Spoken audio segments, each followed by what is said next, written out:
भारत सरकार ने 11 मार्च 2024 को सीएए यानी सिटीजनशिप अमेंडमेंट एक्ट लागू कर दिया है। ये एक ऐसा रूल है जिसे लेकर आजकल देश भर में काफी पॉलिटिकल और रीजनल डिबेट्स हो रहे हैं। सेंट्रल गवर्नमेंट ने ये रूल पार्लियामेंट में 2019 में पास किया था। इस रूल का पर्पस है पाकिस्तान, बांग्लादेश और अफगानिस्तान से आए 6 refugees community Hindu, Christian, Sikh, Jain, Buddhist और पारसी लोगों को इंडियन सिटीजनशिप देना है। जो भी नॉन मुस्लिम जिनका इन 3 देशों में धर्म के नाम पर हैरेसमेंट हुआ है वो अपना देश छोड़कर 31 दिसंबर 2014 से पहले भारत आए हैं, उन्हें भारत सरकार इंडियन सिटीजनशिप देगी। इसके लिए उन्हें सरकारी पोर्टल पर जाके अप्लाई करना होगा और बताना होगा कि वो भारत कब आए थे। सीएए 2019 के लोकसभा इलेक्शन में बीजेपी के मैनिफेस्टो का एक इम्पोर्टेंट पार्ट था और पिछले महीने अमित शाह जी ने कहा भी था कि 2024 के लोकसभा इलेक्शन से पहले सीएए रूल इम्प्लीमेंट कर दिया जाएगा। सीएए देश का कानून है, इसका नोटिफिकेशन निश्चित रूप से हो जाएगा और चुनाव से पहले के बाद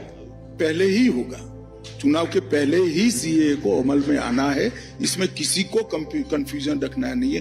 क्योंकि इस रूल में मुस्लिम्स को नहीं रखा गया है तो इसको लेकर लोगों के पास काफी सवाल है। तो आइए जानते हैं सारे सवालों के जवाब। आखिर ये सिटीजनशिप अमेंडमेंट एक्ट है क्या? ये कानून ना तो किसी की सिटीजनशिप छीनता है ना ही किसी को सिटीजनशिप देता है। ये केवल उन लोगों की कैटेगरी को संशोधित कर सकता है जो नागरिकता के लिए अप्लाई कर सकते हैं। इसके अकॉर्डिंग इलीगल माइग्रेंट जो हिंदू, सिख, बुद्धिस्ट, जैन, पारसी या क्रिश्चियन कम्युनिटी के हैं जो कि पाकिस्तान, अफगानिस्तान और बांग्लादेश से 31 दिसंबर 2014 से पहले भारत आए हैं और जिसे पासपोर्ट एक्ट 1920 की धारा 3 के सब सेक्शन 2 के क्लोज सी के तहत केंद्र सरकार या फॉरेन एक्ट द्वारा छूट दी गई है, उन्हें भारत की नागरिकता पाने के लिए एलिजिबल बनाना है। इस रूल का legal framework ministry of home affairs के द्वारा 2015 में जारी किए गए नोटिफिकेशन में मिलता है, जिसके अकॉर्डिंग नागरिकता पाने के लिए छूट उन्हीं लोगों को है जो नॉन मुस्लिम लोग धार्मिक उत्पीड़न के डर से इन 3 देशों को छोड़कर भारत आए हैं। सीएए किसी की नागरिकता छीनता नहीं, ये उन माइनॉरिटीज को नागरिकता देता है जो इन 3 मुस्लिम देशों में सुरक्षित महसूस नहीं करती है और उसी डर से भारत आई है। सीएए क्या करेगा? ये रूल इन लीगल माइग्रेंट्स को ऑटोमेटिकली सिटीजनशिप नहीं देगा, ये उन्हें सिटीजनशिप अप्लाई करने के लिए एलिजिबल बनाएगा। जो भी लोग भारत की नागरिकता चाहते हैं उन्हें प्रूव करना होगा कि वो 31 दिसंबर 2014 से पहले भारत आए हैं और 5 साल भारत में रहे हैं और साथ ही ये साबित करना होगा कि वो धार्मिक उत्पीड़न के कारण अपने देश से भागकर आए हैं और वो कॉन्स्टिट्यूशन के 8 शेड्यूल में मेंशन भाषाएं बोलते हैं और नागरिक संहिता 1955 की 3री अनुसूची की आवश्यकताओं को पूरा करते हैं। इसके बाद ही वो सिटीजनशिप अप्लाई करने के लिए एलिजिबल होंगे। इन सब के बाद ये फैसला भारत सरकार का होगा कि उन्हें नागरिकता देनी है या नहीं। लेकिन अगर किसी को नागरिकता नहीं मिलती है तो उनका क्या होगा? क्या उन्हें वापस भेज दिया जाएगा जिस देश से वो डर कर भाग कर आए हैं? नहीं, ऐसा नहीं होगा। जो रिफ्यूजी सिटीजनशिप के लिए क्वालिफाई नहीं कर पाएंगे उन्हें भारत सरकार की एड हॉक रिफ्यूजी पॉलिसी के अंडर इंडिया में प्रोटेक्शन दी जाएगी, फिर चाहे वो किसी भी धर्म का क्यों ना हो। यूएन की रिफ्यूजी एजेंसी यूएनएचसीआर के अकॉर्डिंग काफी कंट्रीज जैसे म्यांमार, श्रीलंका, अफगानिस्तान से आए बहुत सारे रिफ्यूजीज इंडिया में कंफर्टेबली रह रहे हैं। सरकार का कहना है कि ये कानून मुस्लिम रिफ्यूजीज को कवर नहीं करता है क्योंकि जब स्थिति उनके लिए सुरक्षित हो जाएगी तो रिफ्यूजीज अपने देश लौट सकते हैं और उन्हें लौटना भी चाहिए। 1947 में जब देश का बंटवारा हुआ था तब पाकिस्तान में हिंदू 23% थे लेकिन अब सिर्फ 3.7% है। ऐसे ही 1951 में बांग्लादेश में 22% हिंदू थे लेकिन 2011 तक वो सिर्फ 10% ही रह गए और 1992 में अफगानिस्तान में लगभग 2 लाख सिख और हिंदू थे लेकिन अब सिर्फ 500 ही हैं। वो सब आखिर गए कहाँ? ये देश इस्लामिक देश है, वहाँ उन्हें धार्मिक उत्पीड़न का सामना करना पड़ा और अपना रिलीजन चेंज करना पड़ा या तो उस देश से भागना पड़ा। पड़ोसी देशों में गैर मुसलमानों के लिए संवैधानिक समस्याएं हैं। ऐसा माना जाता है कि उन पर ऐसे अत्याचार किया जाता है कि मानो वो वहाँ रहने के लायक ही नहीं है, इसीलिए नॉन मुस्लिम्स के लिए सिटीजनशिप मायने रखती है। और अगर रोहिंग्या मुस्लिम्स की बात करें तो रोहिंग्या वास्तव में अनडिवाइड भारत के समय आए थे, यानी जब भारत और पाकिस्तान अलग नहीं हुए थे, जब ब्रिटेन ने बर्मा पर कब्जा कर लिया था, इसलिए बर्मा उन्हें जातीय समूहों और नागरिकता में शामिल नहीं करता है। भारत इस विवाद में उलझा हुआ है। यदि भारत रोहिंग्या को भारत में न्यूट्रलाइज होने का अधिकार देता है तो ये बर्मा को परेशान करेगा, इसीलिए रोहिंग्या को भारत में रिफ्यूजी प्रोटेक्शन और लॉन्ग टर्म वीजा मिला हुआ है लेकिन वे नागरिकता के लिए एलिजिबल नहीं होंगे। लेकिन क्या ये कानून मुस्लिम्स के खिलाफ है? ऐसा बिल्कुल भी नहीं है। सरकार सरकार ने साफ साफ कहा है कि ये कानून मुस्लिमों के खिलाफ नहीं है। काफी लोग ये अफवाह फैला रहे हैं कि मुस्लिमों से नागरिकता छीन ली जाएगी, लेकिन ऐसा बिल्कुल भी नहीं है। CAA तो नागरिकता देने का कानून है, छीनने का नहीं। ये उन माइनॉरिटीज को नागरिकता देता है जो मुस्लिम देशों में मुस्लिम लोगों द्वारा किए गए उत्पीड़न या अत्याचार से डरकर भारत भाग कर आए हैं। अब ऐसा हो नहीं सकता है कि मुस्लिम देश में मुस्लिम ही मुस्लिम के ऊपर धार्मिक उत्पीड़न करेगा। इसीलिए जो भी व्यक्ति उत्पीड़न के कारण भारत आए हैं उन्हें बाद में वापस भेज दिया जाएगा। उन्हें ये नहीं मानना चाहिए कि वे कभी यहाँ की नागरिकता के पात्र होंगे। जिन लोगों पर अत्याचार स्थायी है उन्हें सुरक्षा दी जाएगी। नॉन इंक्लूजन की हमारी नीति जारी रहेगी। हालांकि यदि अगले 50 वर्षों में रिफ्यूजीज के लिए हालात में सुधार नहीं होता है तो हमें एडिशनल एड हॉक संवैधानिक कानून के माध्यम से उनकी सुरक्षा बढ़ाने की आवश्यकता होगी, जो वर्तमान में नीति नहीं है। आप लोगों का क्या विचार है CAA के बारे में, हमें नीचे कमेंट करके जरूर बताएं। अगर आपको ये वीडियो अच्छी लगी तो वीडियो को लाइक करें और शेयर करें और चैनल को सब्सक्राइब करना ना भूलें।